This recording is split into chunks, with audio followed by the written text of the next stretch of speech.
Charles Dickens, the mirror of society. It's winter in London.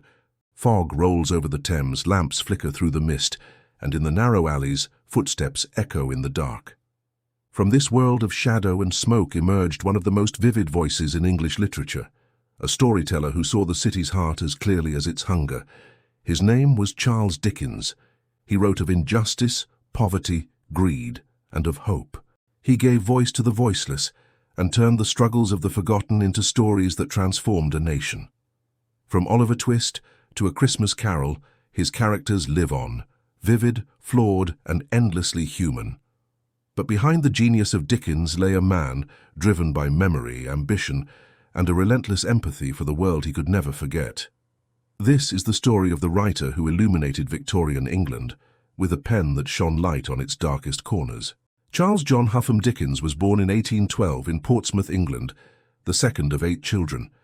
His father, John Dickens, worked for the Navy Pay Office, lively, generous, and hopelessly impractical with money. His mother, Elizabeth Barrow, was loving but ambitious, dreaming of a life above her means. For a time they lived comfortably until debt caught up with them. When Charles was 12, his father was imprisoned in the Marshalsea debtors' prison, and the family's world collapsed. Young Charles was sent to work in a blacking factory, pasting labels on shoe polish bottles for long, grueling hours. He lived alone in lodgings, hungry, humiliated, invisible. Decades later, he would recall it as a nightmare that marked him forever. No words can express the secret agony of my soul. That experience, the child abandoned by society, became the emotional foundation of all his work. Every orphan, every street urchin, every hungry child in his novels is, in some way, the boy who once labored in that factory. When his father was released, Dickens returned to school, but the wound of poverty never healed. He began working as a clerk, then as a journalist, reporting on courts, politics, and the pulse of the city. London in the 1830s was a world of extremes, glittering wealth beside desperate poverty.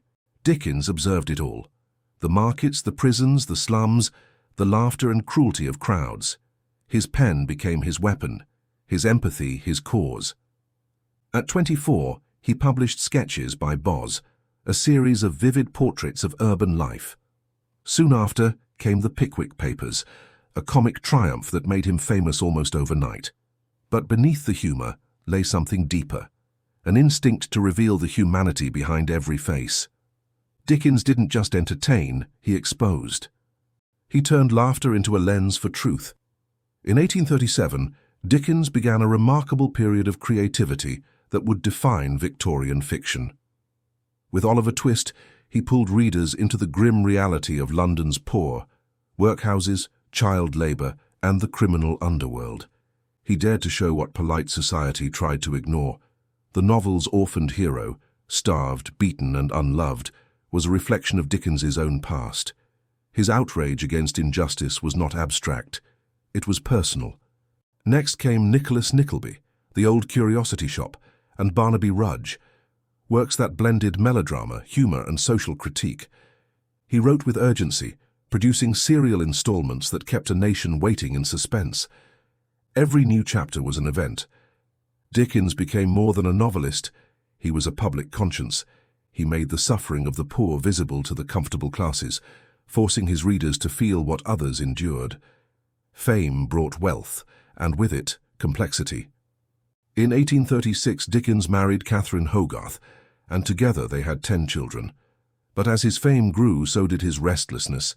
He was a man of boundless energy, editing magazines, writing novels, staging plays, and giving public readings that left audiences breathless. Yet privately he was haunted by exhaustion, by dissatisfaction, by memories he could not silence. He separated from Catherine after 2 decades of marriage, amid scandal and speculation about his relationship with a young actress, Ellen Ternan. The public adored him, but he struggled to reconcile his image as a moral voice with the turbulence of his private life. Behind the benevolence of his public persona lay a man driven by perfectionism, anger, and fear of failure, forever chasing redemption through work. In 1843, during a period of financial anxiety and moral weariness, Dickens wrote A Christmas Carol. He completed it in just 6 weeks. The story of Ebenezer Scrooge was more than a festive fable, it was a rebirth of hope. Through the ghosts of Christmas past, present, and yet to come, Dickens distilled his lifelong message that compassion can redeem even the hardest heart, and generosity can heal a divided world. The book's impact was immediate and immense. It transformed how Victorians celebrated Christmas and how they thought about charity, empathy, and renewal. Even today, its message rings clear that humanity's greatest power is kindness. Through the 1850s and 1860s, Dickens continued to write masterpieces that captured the full spectrum of human life. David Copperfield was his most personal, the story of a boy who endures hardship and finds purpose through perseverance. It was, he admitted, a very complicated weaving of truth and fiction. In Bleak House, he exposed the corruption of the legal system. In Hard Times, the dehumanizing effects of industrialization. In Little Dorrit and Our Mutual Friend, the moral decay beneath wealth. He wrote not from distance, but from lived experience, with empathy sharpened by memory. Each novel was a mirror to his society and to himself. By the 1860s, Dickens's health was declining. He poured himself into grueling reading tours, performing his stories before packed audiences across Britain and America. His readings were electrifying, but they drained him. Still, he could not stop writing. His last unfinished novel, The Mystery of Edwin Drood, hinted at new depths of psychological exploration. But his strength gave out before the story could be completed. On June 9, 1870, Charles Dickens died at the age of 58, at his desk, working on a sentence that would never be finished. He was buried in Poets' Corner, Westminster Abbey, among the giants of English letters. Charles Dickens was more than a novelist. He was the conscience of an age. He captured the sound of London, its laughter, its cruelty, its music of hope and despair. He gave names, faces, and dignity to those society ignored. His words changed laws, inspired reform, and awakened empathy in millions. He reminded the powerful of their duty and the poor of their worth.